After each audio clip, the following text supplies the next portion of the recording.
পতিত স্বৈরাচার শেখ হাসিনার শাসনামলে গুম ছিল ভিন্ন মতাবলম্বী দমনের প্রধান অস্ত্র।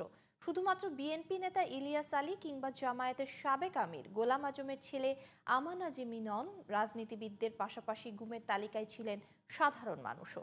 সরকারের সমালোচনা করে সোশ্যাল মিডিয়ায় পোস্ট দেওয়ার কারণেও গুম হতে হয়েছে অনেককে। এমনই একজন ব্যবসায়ী ইকবাল চৌধুরী। ফেসবুকে পোস্টের কারণে তিনি গুম ছিলেন প্রায় 1 বছর। ফ্যাসিস্ট হাসিনার শাসনামলে গুমের শিকার মানুষদের নিয়ে মাহি হাসানের 3 পর্বের ধারাবাহিকের প্রথম পর্ব দেখুন আজ।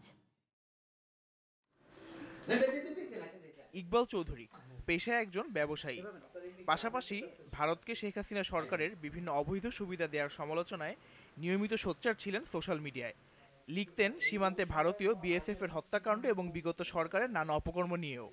আর তাই নজরে পড়েন বিগত সরকারের গোয়েন্দা সংস্থার। আমার দেশ বিরোধী স্বার্থবিরোধী কাজ হচ্ছে for the interest of India. এইসব নিয়ে লেখালেখি করতাম তথ্যভিত্তিক, এবং আমি লেখালেখি যে only the India is the real enemy of Bangladesh. ব্যবসায়ী ইকবাল চৌধুরী গুম হন 2018 সালের 7ই মে। তার বাসার সিসিটিভি ফুটেজ থেকে দেখা যায় তাকে তুলে নিয়ে যাচ্ছিলেন সাদা পোশাকের কয়েকজন। তাদের একজনের গায়ে ছিল ডিবি পোশাকের লোগো সম্বলিত জ্যাকেট। রাত্রেবেলা 11টার সময় বাসা আসলো, হঠাৎ থাকলাম 5 তলায়, বলছে স্যার প্লিজ 60 টাকা দিয়ে আসেন। এই তো স্টার্ট, 60 টাকা দিয়ে গেলাম, দিয়ে গোল এসে বসে দাঁড়িয়েছে এরকম, এবং বাসায় ক্যাব টাকা ছিল, ছেলে একটা হিন্দু ছেলে, সেও দাঁড়িয়েছে লুঙ্গি করে, ও দাঁড়িয়েছে, ওটা কিছু বলতেছে। তো বললো যে আপনার ফোনটা দিন, দিলাম ফোন, চেক করে ফোনটা দিয়ে দিয়েছে আমার। এটা আমাদের কিছু তথ্য দিতে হবে, আমরা দাঁড়িয়ে আছে, তো অফিস যেতে হবে। আমার ওয়াইফকে বলতেছে ম্যাডাম তো বয়স্ক মানুষ, তো চিন্তা করবেন না, যখনই আমরা বলবে আমরা বাসায় পৌঁছে দিই। দীর্ঘ প্রায় 1 বছর তাকে বন্দি রাখা হয় একটি অজানা স্থানে।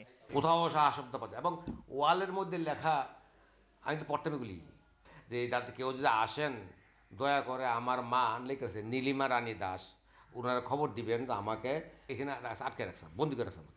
দেখছেন তার দিল করে এরকম, এটা একটা স্পেশাল লাঠি। এইটা হচ্ছে আমার 3rd দিন ইন্টারেকশন করে, তখন এনে ক্লিপ লাগা দিচ্ছে। তো ইলেকট্রিক শকটা বেশি ভোল্টেজ বলতে 110 কম না, সারা শরীর কাঁপে, আপনার কাঁপবে, গলা শুকিয়ে যাবে। আমি পানি খাইতে যে পানি দেয় না, ওরা ওরা আমার শুনে সে পানি খায়। বাবার খোঁজে তখন আইনশৃঙ্খলা বাহিনীর বিভিন্ন দপ্তরে ছোটাছুটি করেও কোনো সহযোগিতা না পাওয়ার অভিযোগ ছেলের। প্রথমত আমি কোনো হেল্পই পাইনি। প্রথম যে আমরা মোহাম্মদপুর থানাতে গেছি, ওখান থেকে পরে ডিবি অফিসে গেছি, র্যাবেও গেওয়া হয়েছে, তো তারা বলছেন না আমরা কিছু বলতে পারি না, জানি না, আমাদের এরকম কোনো অপারেশন হয় নাই বা কিছু হয় নাই, কিছু বলতেছে, আমরা বলতে পারি না।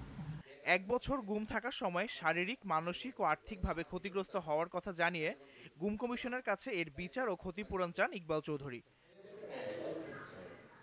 Mahi Hasan, GTV news, Dhaka.